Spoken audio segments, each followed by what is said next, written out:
Hey everybody, it's Home Inspector Dan with Property Inspections Plus. We're out in Tonopah today. You ever heard of it? Look at that. It's just gorgeous out here. And there's nobody around. So it's just you and me going through this house together. We're going to see what we find. I got about 20 minutes before we're going to do a walkthrough with the buyers. So let's start at the front here. So the entrance coming in, there was a gate up. I took the gate down and then it drives right past your private well. I think this is a private well. I'm not so certain if they're going to build more houses around here or not. Have the seller explain that to you to know exactly if that's your well or if that's a community well, association. Gotta get some clarification on that.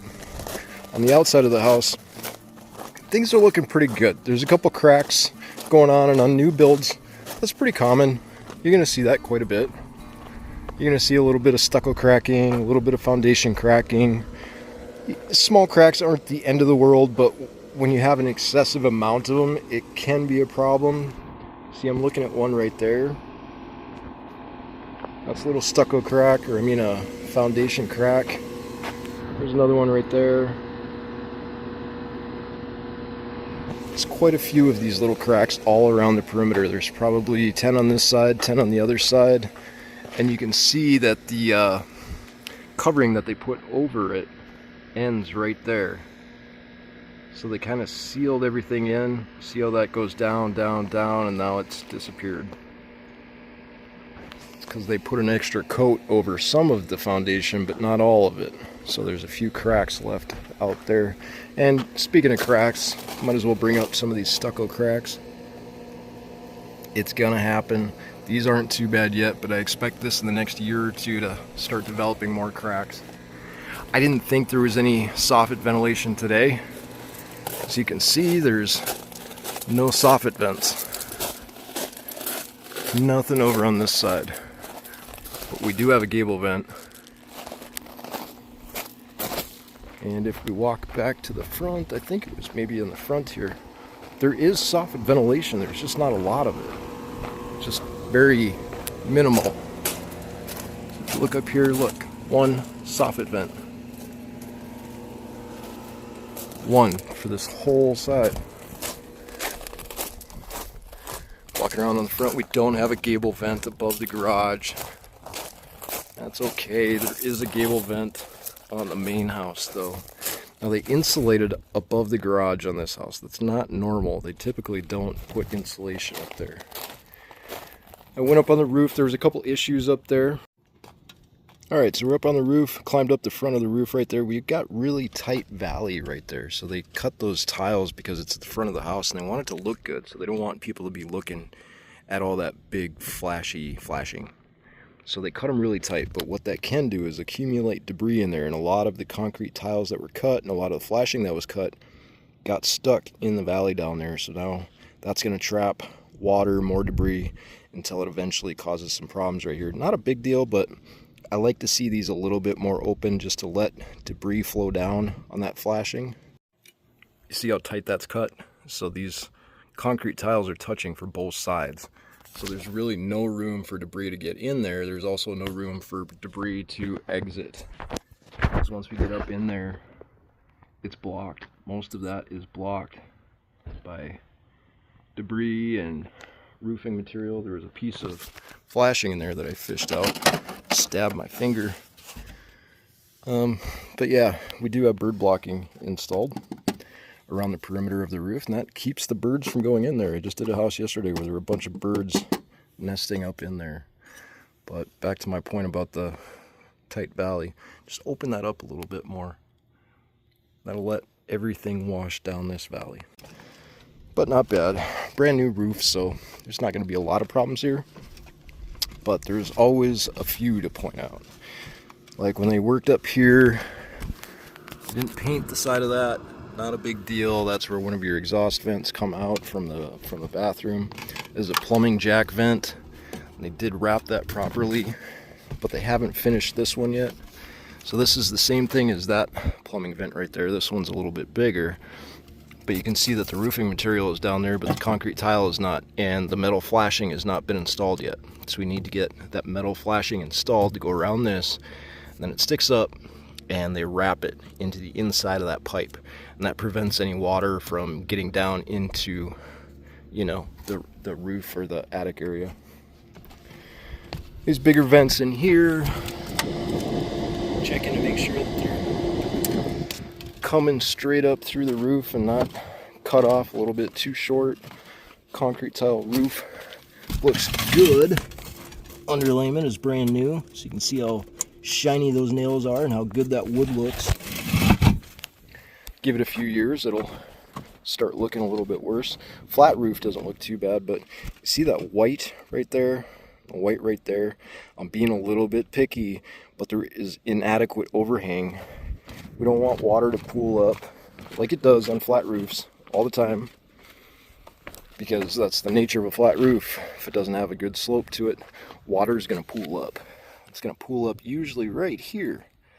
And if you don't have adequate overhang, the water is going to not have anywhere to go, and it's just going to sit here.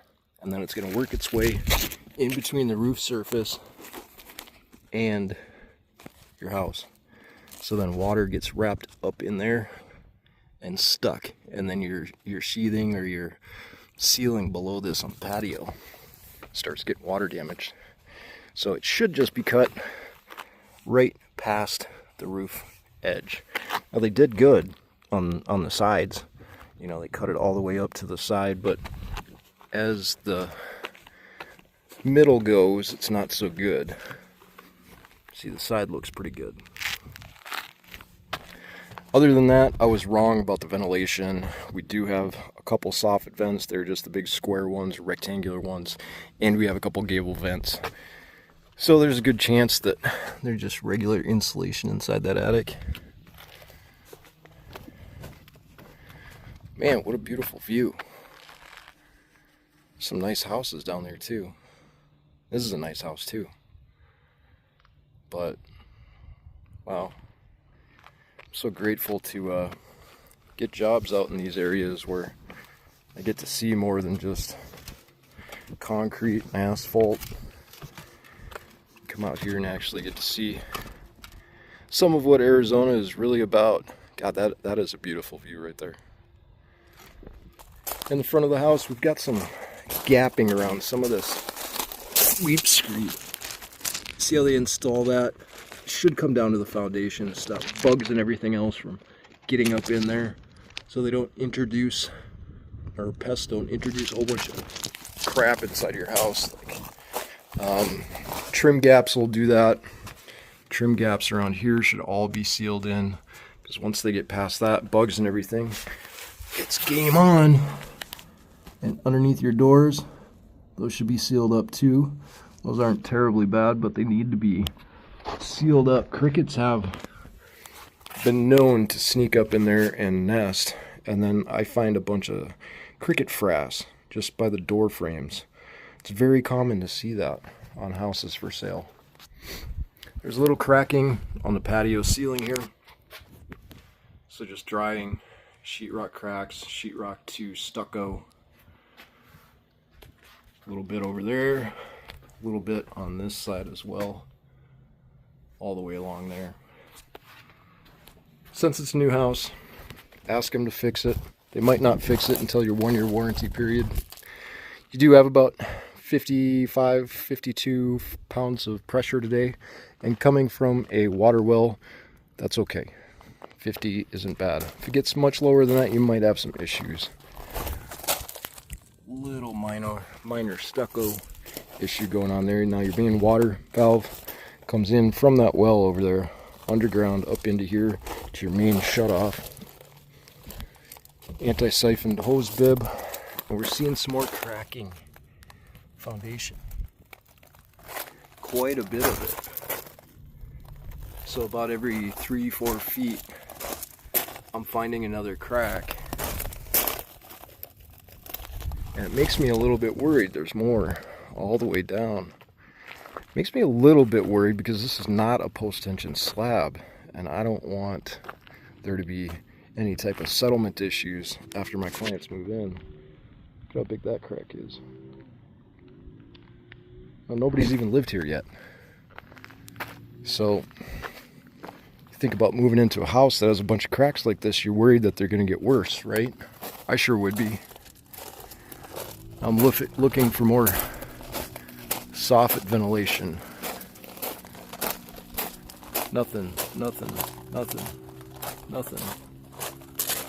One soffit vent right there. So there's a soffit vent on the other side, and one soffit vent on this side, and 2 gable vents. And that's all you have for ventilation in the attic. I don't think that's adequate. You're going to want more air to push that hot air. It's not even hot today. I was up in the attic and it was like 90 up there. So it's going to get warm in the summertime. On the back side of the house, facing south, not much going on today. The patio roof cover should have a little bit better overhang. This little area where that drip edge meets the other drip edge, those are known to have water issues right around them. So if you could seal that in a little bit or try to connect that better, I think you'll be better off so the water doesn't wick back and go into that fascia board and cause some damage up there. Concrete tile roof. You can see when we were up there, that one plumbing vent is not flashed. Where is it? There it is. So we need to get some flashing on that plumbing vent. And on the inside of the house, really wasn't much going on the inside. They did a really good job taking care of the install, or at least watching the people doing the installs. It's nice and clean. There's a few things, we'll go over them now, but not bad. In the kitchen here, got a brand new dishwasher. Put it on a 1-hour cycle. It told me it was 2 hours and 20 minutes. I don't understand that. Not a deficiency, but still don't understand why they do that. The oven was installed. It does have anti-tip bracket. The cabinet door up here has a loose hinge, and that's why these cabinet doors are not lining up right. That bottom one is loose. I tried to tighten it, and then the doors got wonky on me. So somebody should fix that. Cabinet screws, I'm glad they're put in here.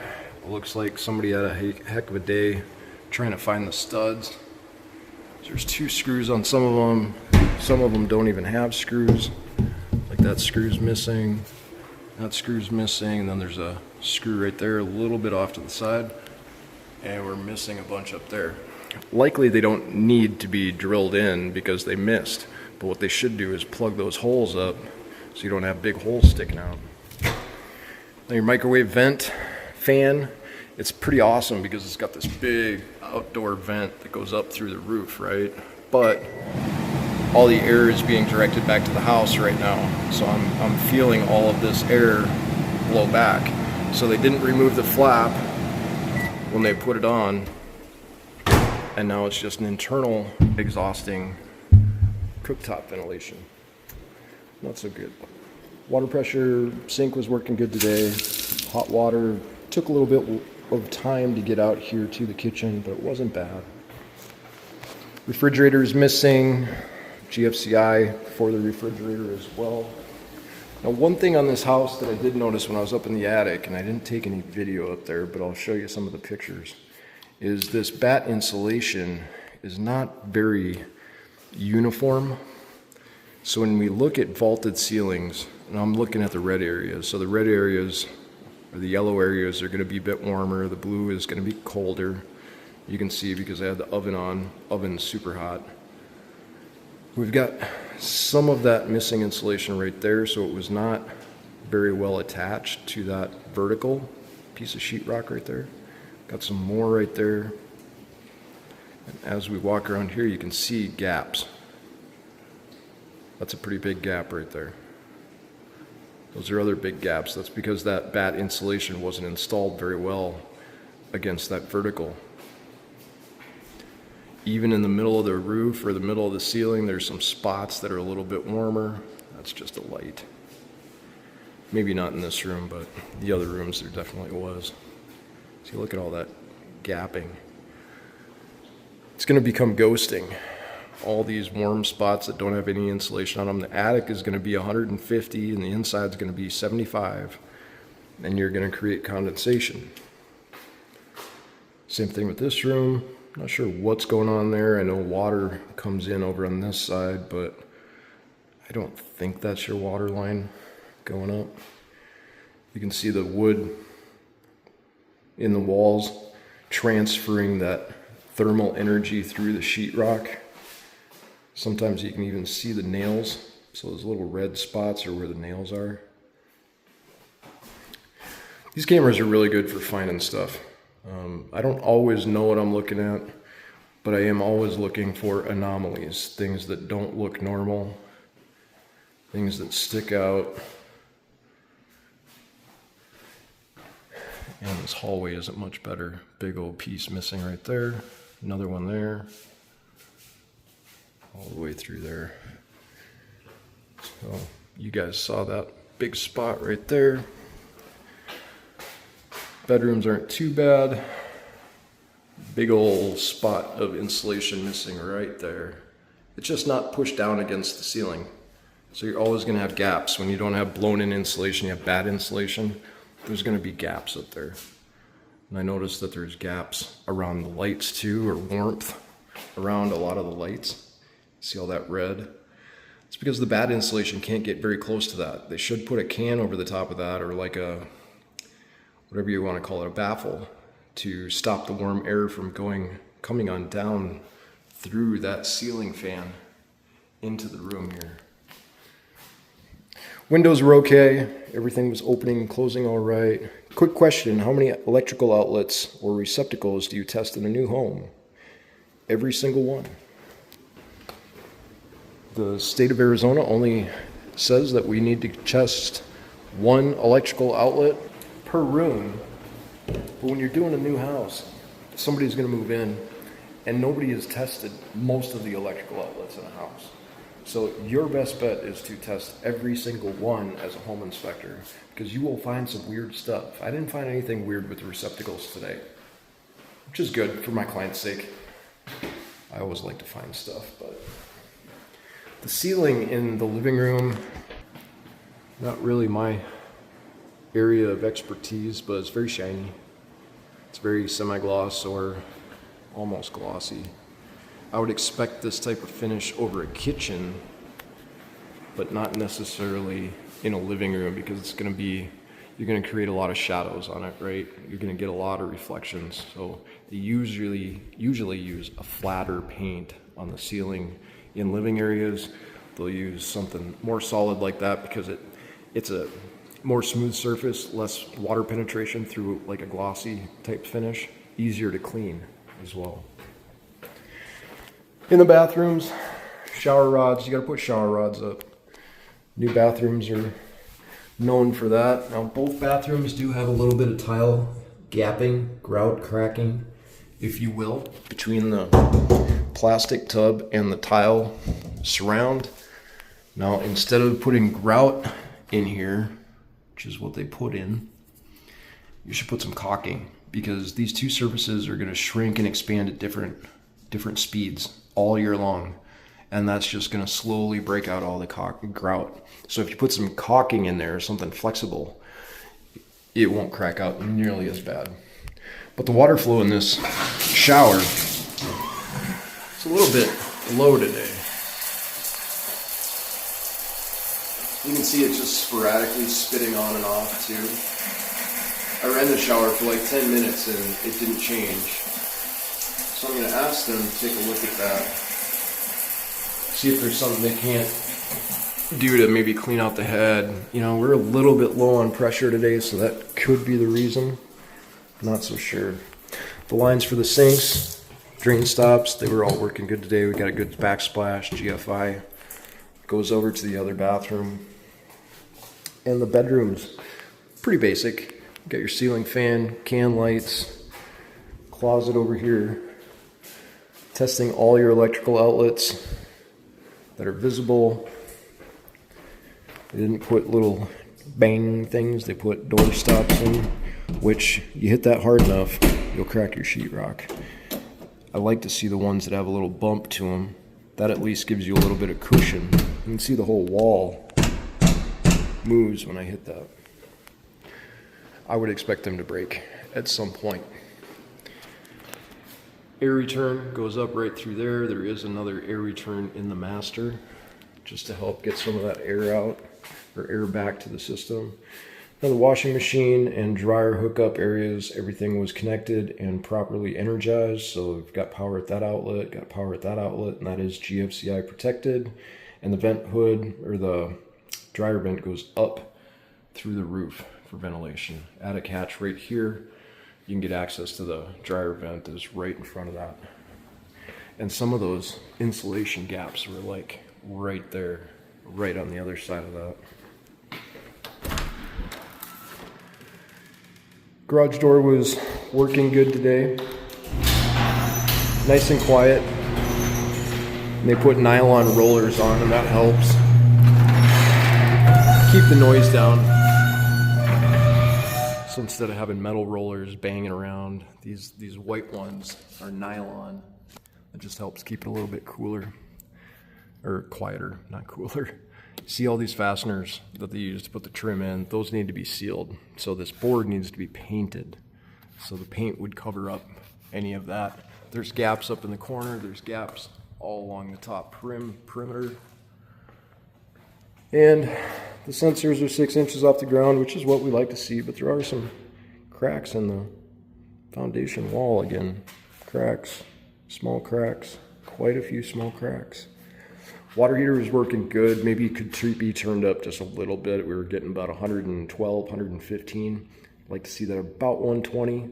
But the one thing that I don't see in here is a bollard, a concrete post stopping anybody from driving into that water heater.